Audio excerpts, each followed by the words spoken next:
Is your baby struggling with constipation after starting solid foods? You are not alone. In this video, I'll share some simple and effective remedies to help get things moving. Plus, a helpful tip about when you should really worry about your baby's constipation. Hi, I'm Katie Ferraro. I'm a registered dietitian and mom of 7. I specialize in infant feeding and baby-led weaning. When your baby is just starting solid foods, they actually don't get constipated. Okay, that's because your baby's not actually eating that much food in those early days and weeks when you start solid foods, right? Most of their nutrition is still going to be coming from infant milk, that's breast milk or formula, and that leads to pretty frequent, soft, more on the liquidy side of bowel movements. In my program, Baby-Led Weaning with Katie Ferraro, we talk about how constipation really tends to kick in once your baby starts eating more food and when they're getting a little bit less reliant on infant milk for nutrition. Because as your baby starts to eat more food, you are going to start seeing changes in their bowel movements. So let's dive in and look at constipation, what causes it, and what you should do when your baby is constipated. Much of the constipation that parents worry about is typical constipation that is not problematic. In fact, almost 1 in every 20 visits that children make to a doctor are because of constipation. You are not alone if you're worried about constipation, but constipation is often not worth worrying about. Your baby may have had some hard or pellet-like stools, and they may strain or cry during bowel movements. Their face might turn red, and you'll be concerned because nobody wants to see their baby in pain. Constipation is defined as changes in the frequency, the size, the consistency, or the ease of passing stool. It's usually brief in duration and has little consequence other than breaking your heart as you watch your baby try to pass a hard stool.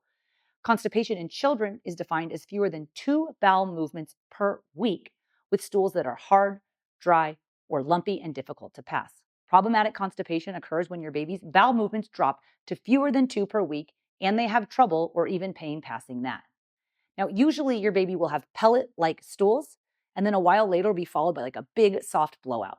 That's an indicator that things are back to normal and it's nothing to worry about.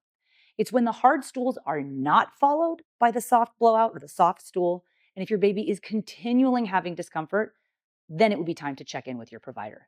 Also note that anytime you see blood in the stool is a cause for concern. Although a special heads up for beets, when you're trying beets with your baby for the first time or subsequent times, beets can cause a reddish discoloration of stools and it looks like blood in the stool, but it's actually just beets. It's the pigment from the beets themselves, and it's not harmful or problematic. When your baby starts eating food, you're going to expect some constipation. Okay, there are not certain foods that you need to avoid, or there's not like constipating foods that you should steer clear of.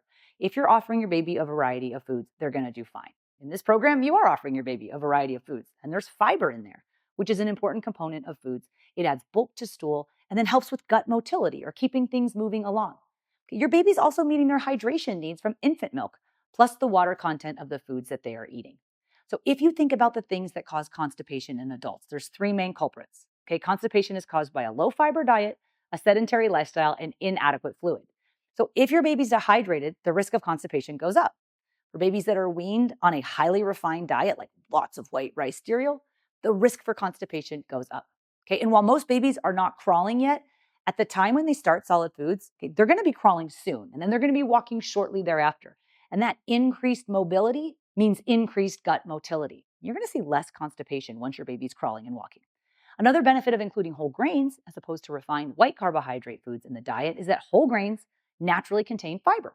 So your baby is also learning how to eat fruits and vegetables and legumes and nuts and seeds, and all of those foods are naturally occurring sources of fiber. You do not need to lean on a fiber supplement for a baby to help them have regular bowel movements if they're experiencing typical constipation. Let's look at some constipation remedies. I mentioned hydration, so making sure that your baby is getting adequate hydration. Okay, and that fluid should be coming from infant milk, so your breast milk or your formula, as well as the water content of the foods that your baby is learning how to eat. That's doing it for hydration. Continue to include fiber-containing foods. You're doing the whole grains and the fruits and the vegetables, legumes, nuts, and seeds. Those will help. The typical constipation that we see in infants who have started solid foods, it's not exacerbated by any particular food for the most part. Okay, and while there aren't certain like constipating foods that you need to avoid, there certainly are some foods that promote action in the gut. Prunes are one of those foods that come to mind. Prunes and some other dried fruits and other fruits like pears have naturally occurring sugar alcohols that can help remedy constipation. But dried fruits like prunes are sticky and therefore a choking hazard. You can easily make a homemade prune puree and offer that to your baby. If you go to the 100 First Foods content library under fruits and you scroll down to P for plums, you'll find instructions for making prunes, which are just dried plums. And you'll make that into a prune puree that your baby can self-feed by spoon, or you can even practice drinking this from an open cup.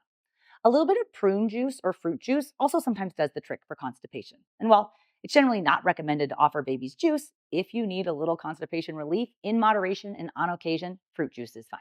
There are also some reported benefits of baby massage to help with constipation. Massaging your baby's tummy can help stimulate bowel movements. Just massage their belly in a clockwise motion for a few minutes for a couple of times a day to try this out. As for suppositories, I've always been a fan of keeping some of these over-the-counter remedies in my medicine cabinet. I started that practice after one middle of the night rush to the emergency room with an infant who was screaming in pain from constipation. He hadn't had a bowel movement in almost a week.